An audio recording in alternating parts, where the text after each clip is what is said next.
के लिए वनवास मांगा। नहीं, असंभव। राम ने पिता के वचन की रक्षा हेतु मुनि वेश धारण करके वन प्रस्थान किया। लक्ष्मण और सीता ने भी हट करके उनके साथ सहगमन किया। तीनों के वन जाने के कुछ दिन पश्चात महाराज ने प्राण त्याग दिए।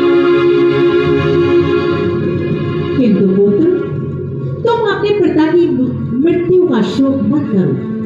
महाराज ने पुण्य और यश का संचय करके उनका पर्याप्त भोग किया था और अपने जीवन काल में ही जन्म के सुफल पाए और अंत में स्वर्ग लोक हो गए।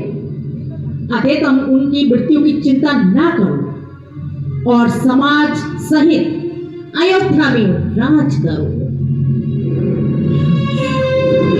पापनी, तो सर्वनाश का मूल कारक तू है, तू है। क्या इसी सिंहासन के लिए तूने मुझे जन्म दिया था? धिक्कार है उस माता पर जिसने राजलिप्सा के लिए अपने सुहाग की बलि दे दी, संतान का जीवन कलंकित कर दिया।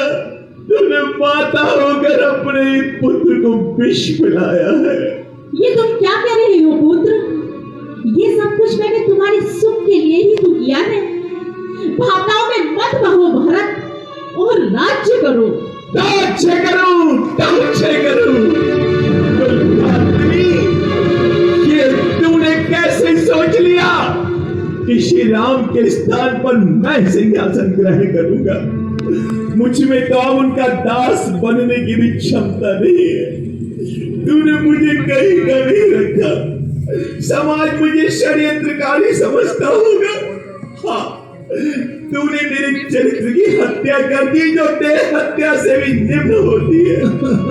तूने मुझे सिंहासन पर नहीं अग्नि आसन पर बैठा दिया है।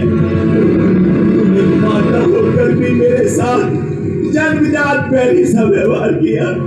मुझे जानते ही तूने मार क्यों नहीं डाला? मार क्यों नहीं डाला? भरत, तुम्हारी मूर्खता से ये स्वर्णिम अवसर हाथ से निकल जाएगा। मेरा प्रयास विफल हो जाएगा। तुम्हारी भलाई के लिए ही मैंने ये कार्य किया है और तुम मुझे ही दोष दे रहे हो। अज्ञानता छोड़ो, जाओ पुत्र, राज करो। मेरे पश्चाताप को तू अज्ञानता कहती है और तेरे दुष्ट कार्य का ज्ञान से परिपूर्ण है। यदि तुझ में विवेक होता तो वृक्ष को काटकर पत्तों को न सींचती, मछली के जीवन के लिए उसे जल से पृथक न करती। तूने श्री राम, लक्ष्मण और पूज्य जानकी जैसे सुकुमार निर्दोषों को कठोर वन में किस हृदय से भेज दिया भटकने को? किस हृदय से भेज दिया? ऐसा निर्ममता पूर्ण कार्य करने से पूर्व तूने एक क्षण भी विचार नहीं किया कि तुम क्या कर रही है।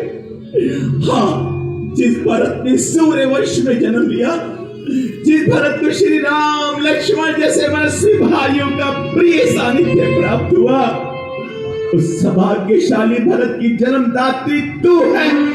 ये मेरे लिए लज्जा की बात है, लज्जा की बात है। ठीक है, मेरे भाई अब संन्यास पद पर सन्यासी वस्त्र रूप में होंगे, फिर मुझे ये वस्त्र अलंकार क्यों धारण करने चाहिए? नहीं, मैं अपने नाभूषणों का, इस मुकुट का इसी क्षण त्याग करता हूँ। मैं भी इन्हें धारण नहीं करूंगा, नहीं करूंगा। शत्रुघ्न, शत्रुघ्न, मेरे वस्त्राभूषण छीन लो मुझसे, छीन लो। मैं भी सन्यासी बनना चाहता हूँ। ये तुम क्या कह रहे हो बेटा? मत कहो मुझे बेटा, मत कहो। पुत्र कहने का तुझको ये अधिकार नहीं। एक हत्यारिन मेरी मां नहीं हो सकती, नहीं हो सकती। ऐसा मत कहो भरत। तुम्हारे सुखी जीवन के लिए ही मैंने ये वरदान मांगे थे। वरदान? ये कुबुद्धनी, ये वरदान मांगते समय तेरा हृदय खंड खंड क्यों ना हो गया? ऐसे कपटपूर्ण वर मांगते समय तेरी जिभ्या गल क्यों ना गई? तू क्यों ना हो गई? विश्वासघातनी, तूने मेरे पिता के विश्वास के साथ छल किया। तू स्त्री नहीं है, तू स्त्री नहीं है, स्त्री जाति पर कलंक है। दूर हो जा मेरे सामने से, दूर हो जा। अभिनंदन, अभिनंदन, अभिनंदन। अयोध्या के राजा भरत की जय हो। अभिनंदन। ठहर नाशकारिणी, सारे अनर्थ की जड़ तू ही है। कलेकंठी, तूने ही माता को भड़काया है, तूने ही श्री राम को वनवास दिलाया है। तेरे प्राण लेकर ही मेरी खुदागरी शांत होगी। ये मैंने क्या नाटक डाला? अरे मैंने तो भलाई की थी तुम्हारी। भलाई? अरे पापिनी, तुझसे भलाई की आशा कदापि की नहीं जा सकती। कभी विष में भी अमृत का स्वाद होता है। तू तो